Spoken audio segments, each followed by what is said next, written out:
Hello दोस्तों, my name is C Vineet Jain. आज अपन सेक्शन 194 क्यू के बारे में देखते हैं। तो 194 क्यू सेक्शन ये बोलती है सर कि any person being a buyer who is responsible for paying any sum to any resident herein after this section refer to as the seller for purchase of any goods of the value or aggregate of such value exceeding 50 lakh rupees in any previous year shall at the time of credit of such sum to the account of the seller or at the time of payment thereof by any mode whichever is earlier deduct an amount equal to 0.1% of such sum exceeding 50 lakh rupees as per the income tax act. For the purpose of this section, buyer means a person whose total sales, gross receipts or turnover from the business carried on by him exceed 10 crore rupees during the financial year immediately preceding the financial year in which the purchase of goods is carried out, not being a person as the central government may by notification in the official gazette specify for this purpose, subject to such condition as may be specified therein.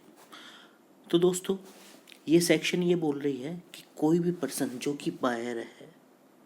अब buyer कौन? Buyer का मतलब यहाँ पर बता रखा है। Buyer means a person whose total sales, मतलब कि जिसकी total sales, gross receipt, turnover from the business carried on by him exceed 10 crore, मतलब कि 10 करोड़ से ज़्यादा उसकी टर्नओवर है during the financial immediate preceding the financial year, मतलब कि जो फाइनेंशियल चल रहा है उसके पीछे वाले ईयर के अंदर यदि उसकी 10 करोड़ से ज़्यादा टर्नओवर है तो उसके ऊपर ये सेक्शन 194 क्यू लागू होगी।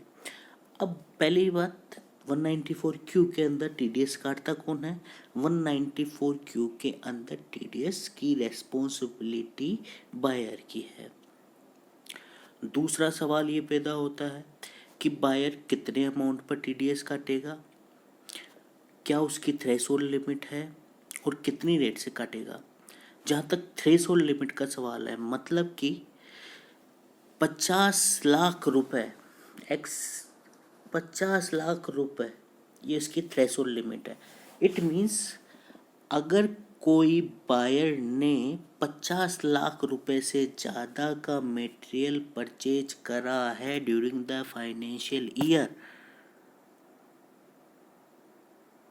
तो उसके ऊपर 194 क्यू की एप्लीकेबिलिटी आ जाएगी। अब जैसे ही ये 50 लाख को क्रॉस करेगा तो जो भी 50 लाख के ऊपर का अमाउंट होगा उसके ऊपर उसको 0.1% से टीडीएस देना पड़ेगा। फॉर एग्जाम्पल, अगर 60 लाख रुपीस परचेज है ड्यूरिंग द ईयर,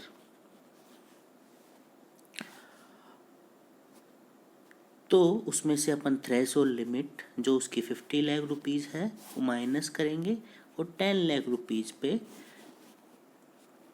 0.1% की रेट से टीडीएस काट देंगे, दैट इज़ 1000 रुपीज़।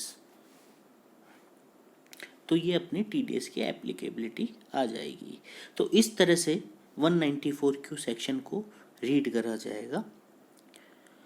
एक बात और ध्यान रखने की है दोस्तों कि जब भी अपन ये लिमिट कैलकुलेशन करेंगे तो उसमें एक चीज़ का ध्यान रखना पड़ेगा कि आपको ये देखना पड़ेगा कि पेमेंट पहले हो रहा है कि क्रेडिट पहले हो रही है।